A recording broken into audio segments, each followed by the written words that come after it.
grande édition du journal. Tout le plaisir est pour moi de vous présenter ce journal du 9 août, vendredi 2024. Tout de suite les titres. La RDC dénonce l'occupation des nouvelles cités par les terroristes du M23, soutenus par l'armée rwandaise, et le brouillage du système GPS dans la province du Nord Kivu. Lors d'une communication aux diplomates, la ministre des Affaires étrangères a dénoncé cette attitude du Rwanda, pays agresseur qui viole la lettre et l'esprit du protocole de Luanda. Et puis, un autre titre dans ce journal, le verdict est tombé, la peine de mort pour une quinzaine des membres des forces du progrès accusés d'association des malfaiteurs, vol qualifié et rébellion. Ils ont été jugés en flagrance. C'est le tribunal de grande instance de Kinshasa, Gombe, qui a rendu ce verdict ce vendredi. À suivre dans ce journal. Enfin, les opérateurs économiques qui appliquent la spéculation sur le taux d'échange vont subir la rigueur de la loi. Le Premier ministre tape du poing sur la table. Des missions de contrôle vont être lâchées sur le terrain avec pour mission appliquer la loi à l'endroit des spéculateurs de la monnaie nationale pour qu'ils reviennent à la raison. Ça sera tout pour les titres. Et puis, nous suivrons dans ce journal la lecture d'une ordonnance présidentielle qui sera lue par Oscar Mbal-Kaïj.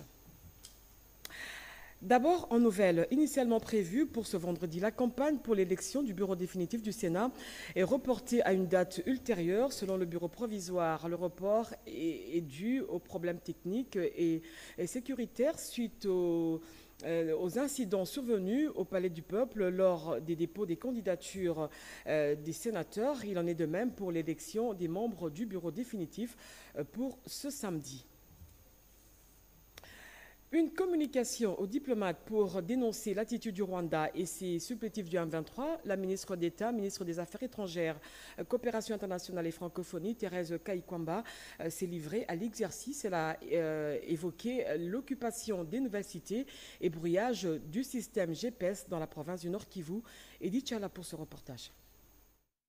Le Rwanda et ses supplétifs du M23 sont des bellicistes invétérés et se moquent éperdument du processus de Luanda. Ils soufflent le chaud et le froid. La preuve est dans la violation répétitive de la trêve humanitaire d'abord et du cessez-le-feu actuel.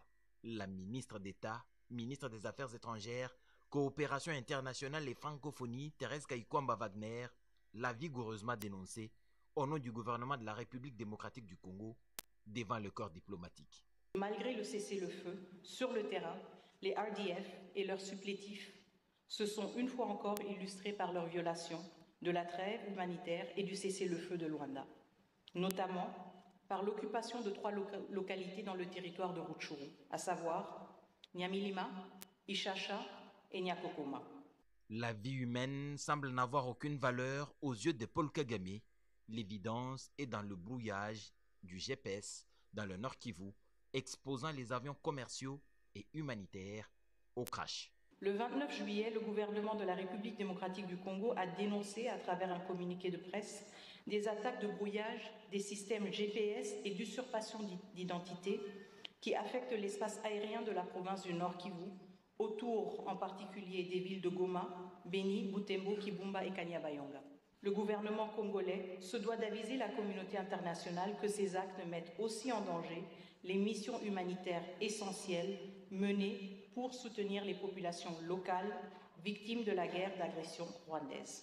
La détermination du gouvernement reste intacte dans la résolution de ce conflit et la ministre d'État, ministre des Affaires étrangères, l'a réaffirmé aux diplomates.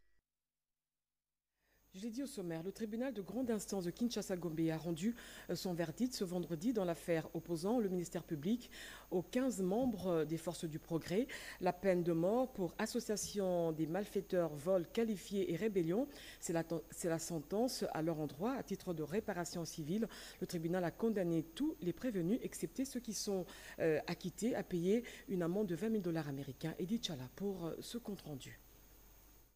Association des malfaiteurs, rébellion, tentative de meurtre, destruction méchante, vol qualifié, atteinte à la pudeur sont entre autres infractions retenues contre certains et non établies pour d'autres éléments de la force du progrès par le tribunal de grande instance de Kinshasa-Gombe. Jugés en procédure de flagrance, 16 individus d'entre ces jeunes sont condamnés à la peine capitale étant donné que les infractions retenues l'ont été en participation criminelle, la plus haute expression pénale, s'appliquent. Certains autres, contre lesquels aucune infraction n'a été retenue, ont été libérés, alors que d'autres se retrouvent avec des peines allant de 2 à 5 ans de servitude pénale. En vertu du double degré des juridictions, les condamnés peuvent introduire leur recours à la cour d'appel. Ce procès a valeur didactique pour tous ceux qui ont pris le zèle de s'estimer pouvoir supplanter les pouvoirs publics. La loi est une règle obligatoire, elle est générale, impersonnelle, et personne ne peut marcher dessus, pour peu que la République existe. Elle est souvent dure, mais elle reste la loi. Dans notre temps, le secrétaire général honoraire du parti présidentiel appelle à l'unité au sein du parti. Au nom des pères fondateurs, Raphaël Kapangou invite les membres de l'UDPS à redorer l'image du parti tout en sauvegardant l'idéologie du sphinx de Limete. Etienne Tshisekedi Wamulumba, Dada Chabani pour le reportage. Soucieux de redorer l'image de l'UDPS Tshisekedi, parti cher à feu le président Etienne Tshisekedi Wamulumba, les pionniers et secrétaire national honoraire de l'UDPS, Raphaël Kapambou, a sensibilisé tous les combattants à l'unité pour renforcer la cohésion du parti. C'est surtout pour sauvegarder l'idéologie générale et de feu le président Etienne Tshisekedi en particulier.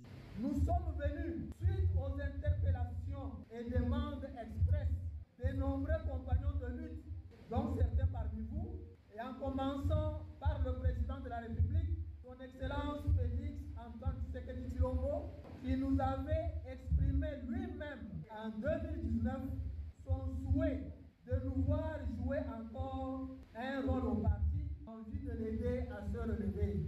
Le défi à relever est double. Faire retrouver à l'UDPS son âme, son ADN, ses valeurs fondamentales telles que nous inculquées par nos pères fondateurs.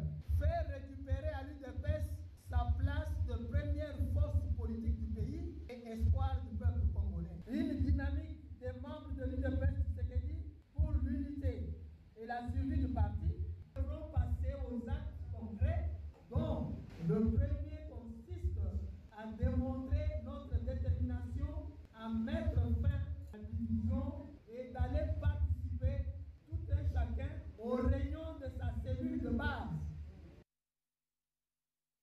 Après les troubles observés à l'unicycle, les cours ont repris. Les étudiants sont appelés à vaquer librement à leurs occupations. Le recteur de l'unicycle, Kambaï Boacha, dit être ouvert à tout dialogue, cela pour favoriser la paix sociale au sein de cette alma mater. Reportage. Le travail a commencé aujourd'hui même. Le comité de gestion est convoqué et le comité de gestion dit à tous les travailleurs, à tous les professeurs, à tous les étudiants qu'au moment où nous parlons, les cours ont repris comme il faut. Après des moments de tumulte, les cours peuvent maintenant reprendre à l'Université de sciences de l'information et de la communication UNICIC, l'ex-IFACIC. Le recteur de cette alma mater, le professeur émérite Jean-Richard Kambaï Boacha, qui appelle à l'apaisement, reste ouvert au dialogue. L'UNICIC ex-IFACIC a été créé pour le peuple congolais, mais d'abord pour la jeunesse congolaise. Qu'au moment où je vous parle, tout est rentré en ordre. Que les amis administratifs, les amis professeurs comprennent que nous avons toujours été à leur disposition. Dans quelle situation où on ne peut pas, si on veut, dialoguer pour la paix pour tout le monde, la paix de cœur. Le climat de paix et de sérénité mérite d'être préservé dans cette institution d'enseignement supérieur et universitaire. Contacté à ce sujet, l'intersyndicale de l'UNICIC a promis aussi de réagir à ce sujet. Jeudi au sommaire, des missions de contrôle économique seront bientôt sur le terrain pour appliquer la loi sur les opérations les opérateurs économiques qui appliquent la spéculation sur le taux d'échange, une des mesures annoncées à l'issue de la réunion du comité de conjoncture économique présidé par le Premier ministre Judith Soumimoa, Jémi Mamogo, Pompoumba pour ce reportage. Sur le marché de change, les premières mesures prises pour stabiliser la monnaie et protéger le pouvoir d'achat de la population produisent des effets notables. Parmi ces mesures figure la réduction des dépenses d'urgence. Autour de la chef du gouvernement, Judith Suminwa Tuluka, Le comité de conjoncture économique a également examiné la question relative à la réduction des prix des denrées de première nécessité. Nous avons un seul objectif, c'est de stabiliser le franc congolais et bien sûr d'obtenir aussi une réduction des prix des denrées de première nécessité. Par contre, le comité de conjoncture note avec regret les actes que posent certains opérateurs économiques spéculant sur le taux de change. Pour le vice-premier ministre de l'économie, Daniel Mukoko Samba, il s'expose à des sanctions. Nous constatons que beaucoup de secteurs d'activité continuent à spéculer sur la dépréciation du franc congolais. Dans la ville, vous entendez parler de temps à autre du taux à 3 000 francs, alors que les données qui sont à notre disposition montrent que tant sur le marché interbancaire que sur le marché parallèle, le taux est resté relativement stable ces dernières semaines. Nous voulons interpeller ces différents secteurs d'activité qui ont leur propre taux et qui donc anticipent que le franc congolais va continuer à se déprécier et imposent des taux qui sont totalement différents de ceux que l'on trouve sur le marché interbancaire ou même sur le marché parallèle. Il y a des opérations de contrôle qui vont être effectuées pour que les différents opérateurs économiques reviennent à la raison, cessent de spéculer sur le franc congolais. L'amélioration du pouvoir d'achat des Congolais par la stabilisation du taux de change fait partie des 6 engagements du président Félix-Antoine Tshisekedi annoncés lors de son investiture à la tête du pays pour son second quinquennat. Ces engagements du président de la République sont transformés en piliers du programme d'action du gouvernement souminois. Oscar Mbalkaïch, bonsoir. Bonsoir. Avec vous, nous allons découvrir la lecture d'une ordonnance présidentielle. Ordonnance numéro 24/072 du 9 août 2024 portant prorogation de l'état de siège sur une partie du territoire de la République démocratique du Congo.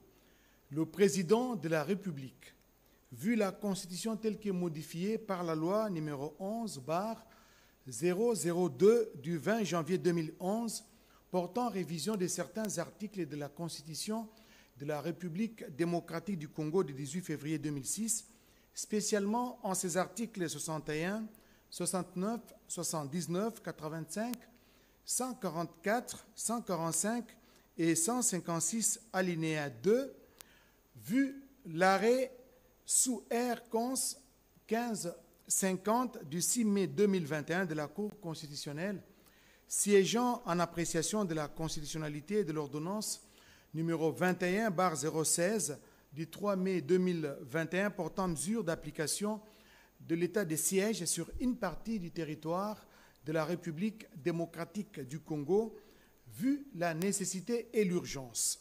Les conseils des ministres entendus ordonnent.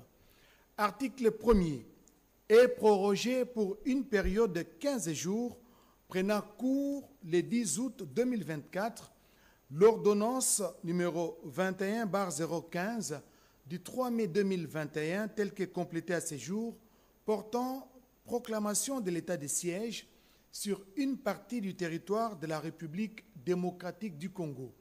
Article 2.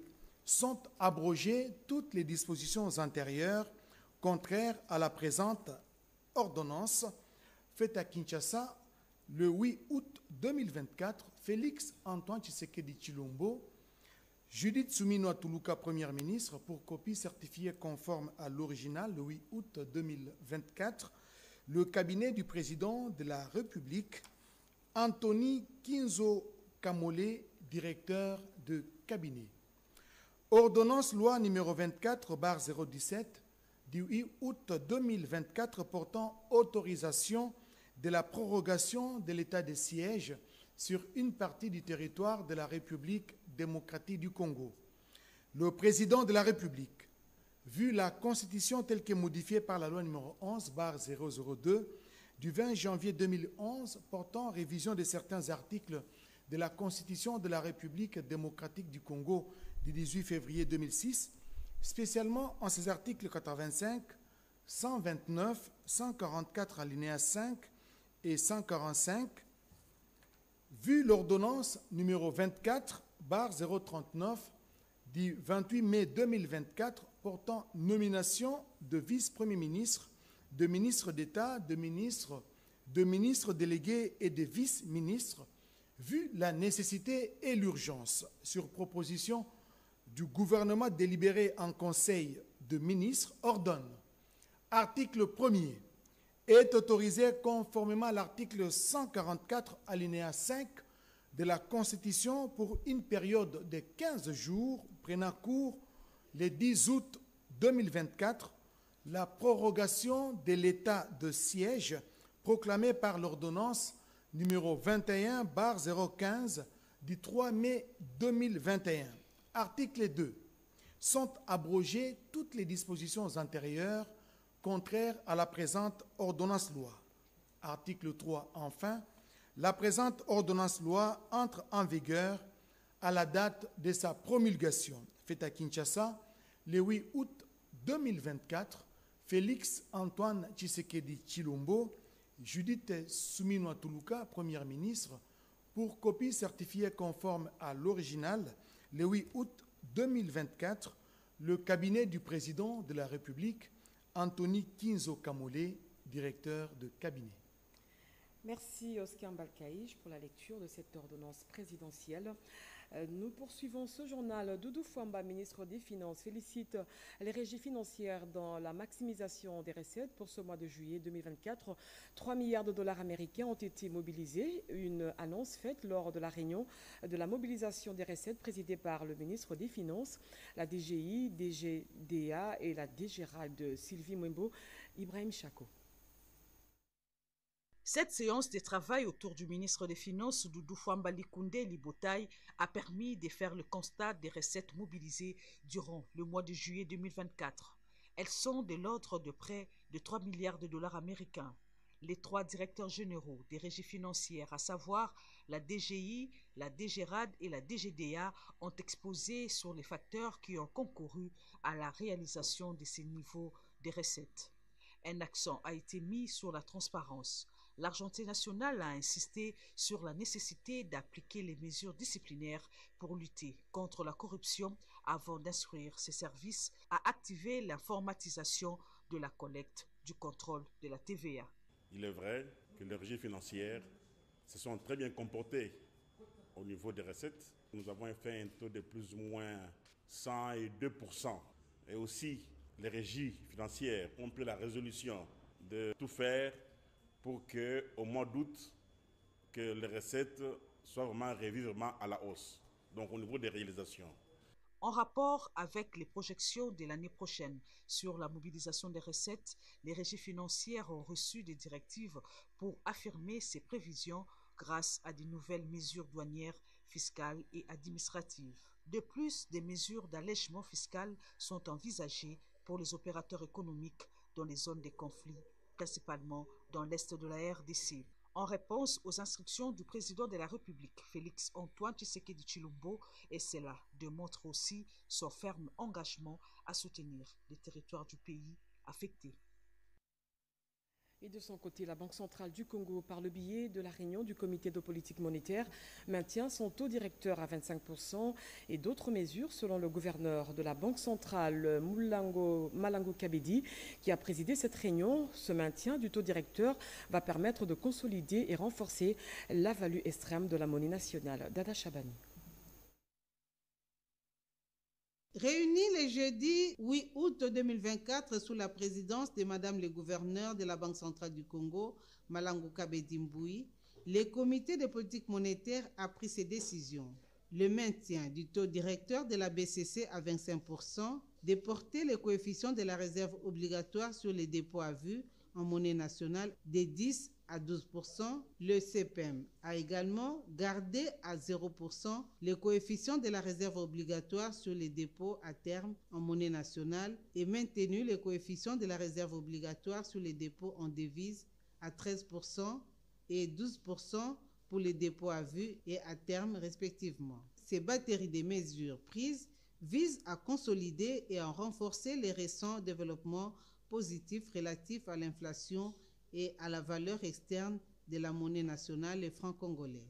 Le CPEM a noté que l'activité économique est restée soutenue et les pressions sur les taux d'échange et les prix intérieurs ont diminué au cours des 7 premiers mois de l'année 2024.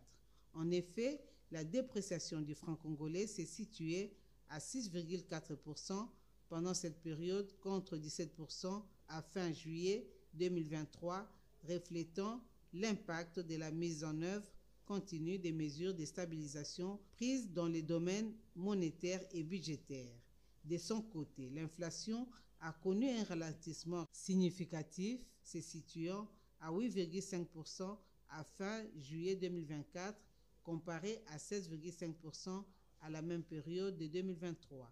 Le CPEM a souligné que malgré les évolutions positives observées à fin juillet et les bonnes perspectives macroéconomiques pour l'année 2024, les facteurs importants des risques et d'incertitudes demeurent, y compris au niveau de l'environnement extérieur, exigeant une vigilance constante et une réponse prompte des politiques économiques aux évolutions macroéconomiques constatées ou anticipées. Dans cette perspective et tenant compte de la situation actuelle de la liquidité intérieure, le CPEM a renforcé l'orientation restrictive de la politique monétaire et a décidé de relever le coefficient de la réserve obligatoire sur les dépôts à vue et en monnaie nationale. Le CPEM a par ailleurs noté avec satisfaction le renforcement en cours de l'harmonisation des politiques budgétaires et monétaires essentielles au retour soutenu de la stabilité du cadre macroéconomique et d'une croissance diversifiée de l'économie. La prochaine réunion ordinaire du CPEM aura lieu le jeudi 7 novembre 2024 sous la présidence de Madame le gouverneur Malango Kabedi Mbouy. Et puis, la Journée internationale des peuples autochtones est célébrée cette année sous le thème « La mise en œuvre de la loi portant protection et promotion des droits des peuples autochtones ». C'est le vice-premier ministre, ministre de l'Intérieur, Jacques Machabani, qui a présidé cette cérémonie. Bobo Anan Mokonzi pour ce reportage. Organisée sous tutelle du ministère de l'Intérieur, Sécurité, Décentralisation et Affaires coutumières, cette journée a constitué un cadre d'échange et de réflexion sur les devoirs communs afin d'améliorer les conditions de cette communauté et de réparer les injustices dont elle est victime. Aussi, elle a permis de faire un état de lieu de la situation générale des peuples autochtones pour évaluer les engagements pris en leur faveur. Le vice-premier ministre, ministre de l'Intérieur et Sécurité, Jacques Machabani, hôte de cette cérémonie, a donné le go de la célébration de cette journée en République démocratique du Congo, dont le programme d'activité se déroulera jusqu'au 31 août prochain avant d'annoncer la matérialisation de la feuille de route du gouvernement relatif à la mise en œuvre de la loi numéro 22/030 du 15 juillet 2022 portant protection et promotion des droits des peuples autochtones pygmées en mettant en place dans les prochains jours les cadres de concertation multi-acteurs et un secrétariat technique pour une bonne administration du processus. Il sied de nous rappeler que son Excellence Félix-Antoine Tshisekedi Tshilombo, président de la République, chef de l'État, accorde une attention particulière à la question autochtone, d'où la présence au sein de son gouvernement d'un vice-ministre chargé des affaires coutumières. Un message bien accueilli par cette communauté qui en retour a sollicité du gouvernement congolais la mise en place de tout un ministère autonome leur consacré. Pour sa part, le représentant pays de l'UNESCO a réitéré l'engagement des Nations Unies, celui de protéger les peuples autochtones et sauvegarder leur patrimoine. Une administration publique fondée sur les valeurs et l'intégrité, c'est le message du vice-premier ministre, ministre de la fonction publique Jean-Pierre Liaou, qui était avec les secrétaires généraux des services publics, un moment de réarmement moral pour la poursuite des réformes administratives. Nadine Kilocho, Cédric Kenina et Moké Malouma. Dans l'optique de bâtir une solide administration fondée sur des nouvelles valeurs réformatrices, le vice-premier ministre, ministre en charge de la fonction publique, Jean-Pierre Liaou, a tenu une séance de travail le vendredi 9 août 2024 au Fleuve Congo Hôtel pour communiquer aux secrétaires généraux, inspecteurs généraux et directeurs généraux des services publics de l'État les axes prioritaires et les enjeux stratégiques devant servir de boussole sur le cap à suivre en rapport avec les impératifs liés à la réforme de l'administration publique, conformément à la vision du chef de l'État, Félix-Antoine Tshisekedi Tshilombo. Nos priorités sont connues. Premièrement, la maîtrise des effectifs. Après, il y a la poursuite de la fixation des nouveaux cadres et structures organiques de l'administration publique. La réforme de la politique salariale n'est plus une option, elle est devenue un impératif, une obligation. Celle qui est en place, vous le savez, plus que quiconque a démontré ses limites. Motivé à armer moralement ces hauts fonctionnaires d'outils stratégiques indispensables à la bonne gestion des ressources humaines de l'État, le vice-premier ministre, ministre de la fonction publique, Jean-Pierre Liaou, a martelé sur les axes clés de la réforme et actions qui devront être menées pour rendre effective l'amélioration de la qualité de services rendus aux usagers. Édifiés par les orientations et directives données par le patron des ressources humaines de l'État, ces hauts fonctionnaires de l'État ont pris la résolution de la mise en œuvre des instructions données par le vice-premier ministre Jean-Pierre Liaou. Déterminé à poursuivre l'élan de la réforme de l'appareil administratif de l'État, le vice-premier ministre Jean-Pierre Liaou a procédé le jeudi 8 août 2024 en présence du vice-premier ministre en charge de l'Intérieur, Jacquemain Chabani, à la signature du cadre et structure organique de l'inspection générale de la territoriale. Et de son côté, le vice-premier ministre, ministre Duplon, a présidé la 128e réunion du comité exécutif de l'initiative pour les industries extractives, ITIE, une occasion pour les experts de faire un état de lieu du processus ITIE en RDC. Peggy Mukunda, Tony Djouma. L'initiative pour la transparence des industries extractives, ITIE, doit être soutenue et appuyée sur le plan technique et financier pour son avancée et son amélioration selon les normes ITIE internationales. Une priorité majeure pour le gouvernement congolais, a martelé le vice-premier ministre, ministre du Plan, Guilain Nyembo, à l'issue de la 128e réunion ordinaire du comité exécutif tenue sous sa présidence. Et ensemble, nous avons réaffirmé l'engagement du gouvernement congolais de pouvoir prendre ses responsabilités dans cette structure aussi importante pour notre pays. Un accompagnement sérieux pour le compte du gouvernement, comme je l'ai dit, et ça a été rappelé encore une fois avec les autres collègues qui étaient là sur la table, que nous allons prendre notre part. Et voilà, en tant que président du comité, je prends mes responsabilités pour un accompagnement. Avec les membres du comité exécutif, ils ont échangé et discuté sur les avancées de la mise en œuvre. Des progrès ont été soulignés concernant les niveaux atteints, les activités menées et réalisées, ainsi que plusieurs rapports publiés dans le cadre du processus. Un état de lieu fait par le coordonnateur national de l'ITIE, Jean-Jacques Kaimbe, qui a été salué par les membres du comité exécutif de l'ITIE RDC. Et puis, le ministre de la Communication et Médias a pris part à la cérémonie de revoir organisée à l'endroit de l'ambassadeur de Suède en RDC pour Patrick Mouyaya. La RDC et la Suède continueront toujours à renforcer leurs liens de coopération dans différents domaines. Gaëtan Magalano. C'est une cérémonie d'au revoir organisée en l'endroit de l'ambassadeur de Suède accréditant à RDC. Au nombre des invités de marque, le ministre de la Communication et Médias, porte-parole du gouvernement. C'est toujours difficile les au revoir parce que Henrik a été extraordinaire, pas seulement comme ambassadeur, mais aussi nous avons tissé des liens d'amitié. Nous pratiquons les mêmes sports et donc régulièrement nous avons l'occasion de nous voir et régulièrement nous nous sommes arrêtés ici pour participer à des talks, à des sessions, pour parler des démocraties. La dernière fois nous avons parlé de la place de la femme et aujourd'hui nous venons pour lui dire au revoir. Ça ne peut être qu'un moment où nous réalisons l'importance qu'on avait de l'avoir, mais aussi c'est un diplomate, donc il va de soi qu'après certaines années, il doit aller ailleurs. Nous lui avons dit merci pour ça et souhaiter plein succès pour la suite. Et nous espérons que les équipes de l'ambassade de Suède pourront continuer dans l'élan des efforts qu'on a commencés, parce que la Suède est partenaire dans plusieurs structures qui appuient plusieurs réformes qui se font dans les secteurs de médias, mais aussi dans des questions de démocratie et de droits humains. Je pense que ce dialogue va continuer. Arrivant à RDC en septembre 2019 comme ambassadeur de Suède, l'ambassadeur Sidois avait également initié de sessions de musique appelées Estra, où il a partagé sa connaissance avec plusieurs musiciens congolais.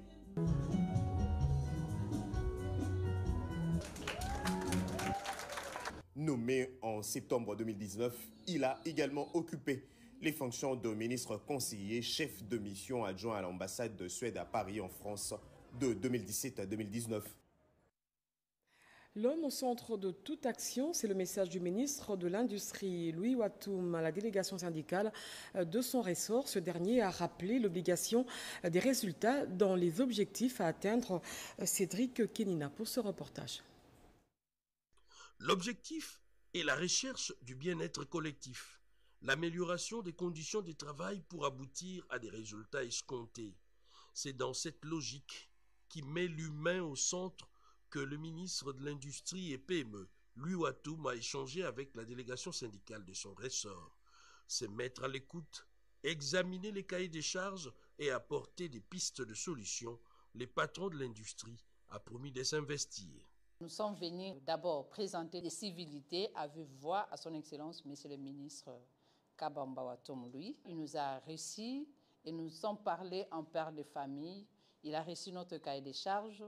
Et à son tour, il nous a répondu qu'il va voir dans ce qu'il sera capable de répondre à nos préoccupations, notre impression ainsi que notre souhait que cela puisse s'accomplir. L'instant immortalisé par une photo de famille, symbole visible de ces nouveaux pactes scellés pour une paix sociale garantie.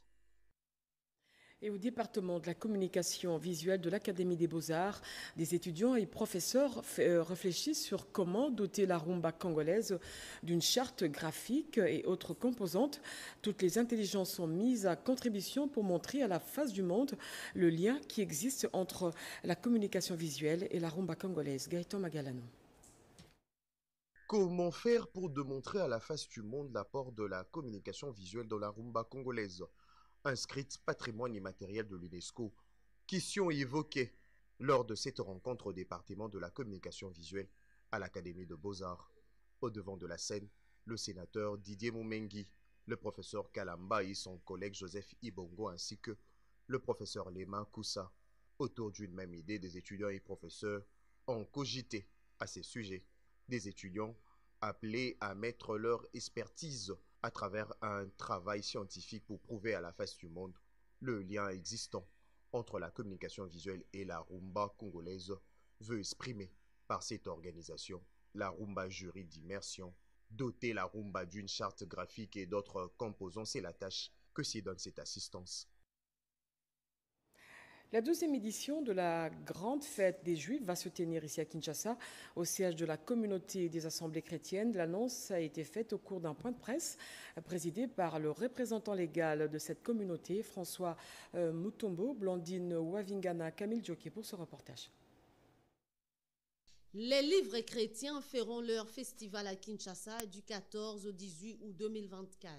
Cette première édition, organisée par les éditions Likabo, en partenariat avec Dalo Ministries, se tiendra à l'esplanade de la cathédrale du Centenaire.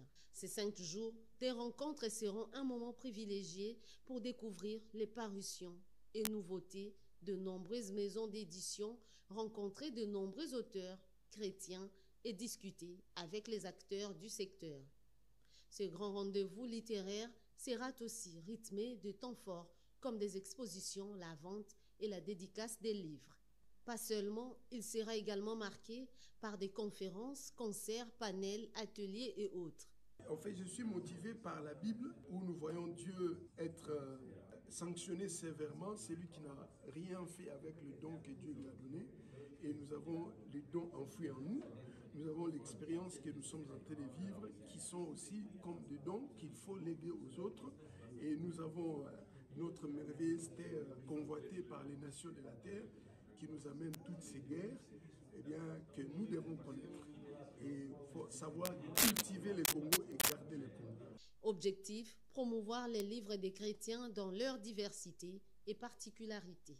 Il y a des gens qui cherchent par exemple un auteur mais qui ne savent pas comment le trouver, qui cherchaient un livre mais qui ne savaient pas où le trouver. C'est aussi une opportunité parce qu'il y aura des expositions du livre, mais aussi une opportunité d'avoir la dédicace parce que c'est très important. Plus de 5000 visiteurs allant des intellectuels, croyants chrétiens, étudiants, curieux et autres sont attendus. Cette grande activité culturelle qui est un rendez-vous à ne pas manquer est placée sous les thèmes « Voir par les livres ».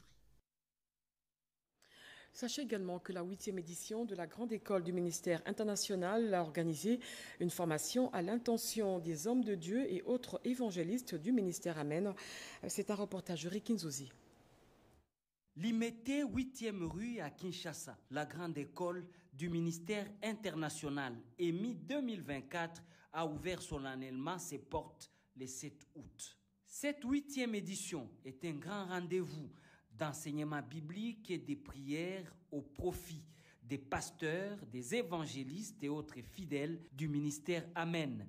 Ils sont venus de toute la RDC et d'autres pays d'Afrique, voire d'Europe et d'Amérique, à l'invitation de l'apôtre Léopold Mutombo Kalombo. Au nom du Père et des Fils. Parce que le Père est un seul, mais il peut engendrer plusieurs fils. Dans le domaine sacerdotal, ministériel et onctionnel, l'onction engendre, mais ne met pas au monde. L'homme de Dieu est toujours à la hauteur de transmettre les connaissances par la formation. Dieu est réel, il existe, et un homme oint doit être également formé pour concilier les miracles à la parole de Dieu, autant d'enseignements et témoignages. Ces enseignements, c'est la pratique. Il y a des choses qui se sont dites et nous sommes très édifiés. EMI, c'est une école pour nous qui va encore jaillir de Mutombo parce que tout homme sur la terre est passager.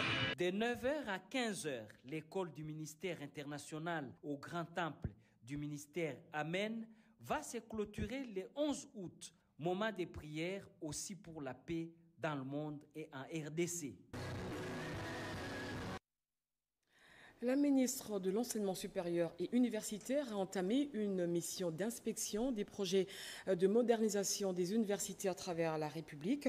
La ville de Mbuji-Mayi est la première à être ciblée à l'Imbikaï.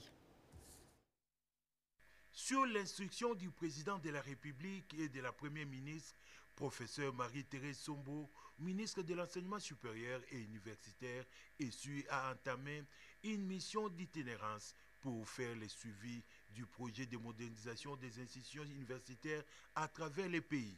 La première étape était la ville de Mbuji-Mayi, où la patronne de l'ESU a été accueillie triomphalement par les vice-gouverneurs qui accompagnaient les responsables d'établissements universitaires et les militants de son parti UDPS.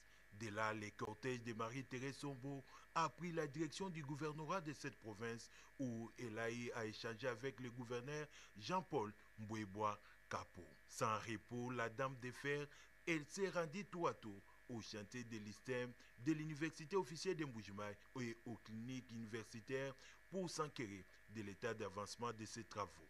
Sur place, professeur Marie-Thérèse Sombo a demandé plus de célérité dans l'exécution des travaux afin de permettre aux étudiants d'étudier dans de bonnes conditions. Sans repos, la ministre de l'ESU s'est rendue à l'ISP Kabea-Kamanga. Sur son passage, Marie-Thérèse Sombo était surprise agréablement par la construction d'un bâtiment moderne devant abriter l'ISTEM Kabea-Kamanga par un particulier. Pour l'encourager, la numéro 1 de l'ESU a promis aux promoteurs de signer l'agrément de cet établissement. La création d'emplois, un des 6 piliers de l'engagement du président de la République pour son deuxième quinquennat et pour accompagner le gouvernement dans la mise en œuvre de ce pilier, l'Office national de l'emploi a sensibilisé des jeunes diplômés pour la promotion de l'emploi. Willy Atunakov pour ce reportage. Après l'organisation le 3 avril 2024 à Kinshasa de la matinée sur l'emploi, parrainé par le président de la République, Félix-Antoine Tshisekedi Tshilombo, l'Office national de l'emploi, ONEM, sous le leadership de son directeur général manager, Maître Fano Béangombe, multiplie ses stratégies de sensibilisation des partenaires sociaux et de jeunes en se déployant à travers les différentes provinces du pays. Question de matérialiser le premier des 6 engagements pris par le chef de l'État, celui relatif à la création de 6 400 000 emplois durant son second quinquennat. Voilà qui justifie le lancement pour la toute première fois en Mbuji-Mayi, au Kasaï oriental, de son ambitieux projet dénommé Clinique d'emploi. Il concerne à préparer les demandeurs d'emploi à mieux affronter les réalités du monde du travail. C'était à l'occasion d'un forum sur l'emploi baptisé Salon Moudimou, Entendez Travail, organisé le 2 et 3 août 2024 au club Miba en Boujmaï, sous la houlette de Marie-Jeanne Monzele Kalala, cadre à la présidence de la République. On veut absolument trouver les moyens, les synergies possibles et l'unicité de tous les organes de l'État pour concrétiser ce pilier ou cette vision du chef de l'État pour ce second mandat. Signalons que le Salon de l'Emploi Moudimou est une initiative de 3 personnalités, Marie-Jeanne Monzele Kalala, cadre à la présidence de la République, Andy Michel Chadari et Franck Ntamboué, qui portent une vision ambitieuse et une mission patriotique visant à soutenir le développement économique et l'emploi en RDC pour accompagner le chef de l'État. Enfin, pour terminer ce journal, Issa Hayatou n'est plus celui qui présidait aux destinées du football africain entre 1988 et 2017. S'est éteint ce 8 août de suite d'une maladie. De nombreux Africains lui rendent des hommages mérités. Marcelin Moinateba, Christian Ngakole pour ce reportage.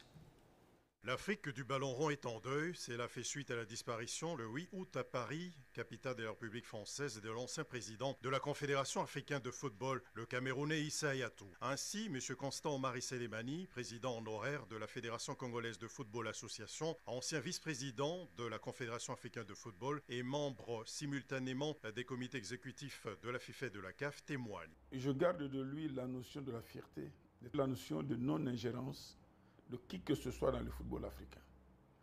Je garde de lui la pratique du football africain par les Africains, suivant la sociologie africaine et suivant l'état d'esprit africain. Et je garde de lui sa conviction sur l'histoire des responsabilités sur le plan coutumier et sur le plan organisationnel en Afrique dans le football. L'héritage laissé par Issa Hayatou devrait absolument être consolidé par les actuels dirigeants de la Confédération africaine de football et d'autres acteurs du football continental appelés à rivaliser avec le reste de zone à l'échelle planétaire. C'est là à l'orée de la prochaine Coupe d'Afrique des Nations prévue en terre marocaine et de la 23e édition du mondial projetée pour la première fois et simultanément dans 3 pays, le cas d'espèce États-Unis, Canada et le Mexique. Ce journal est terminé. Merci à Monique Mavungu qui l'a réalisé. Je passe la main à Bobo Anan Mokosi à 23h pour vous informer. Je vous retrouve d'ici là. Portez-vous bien.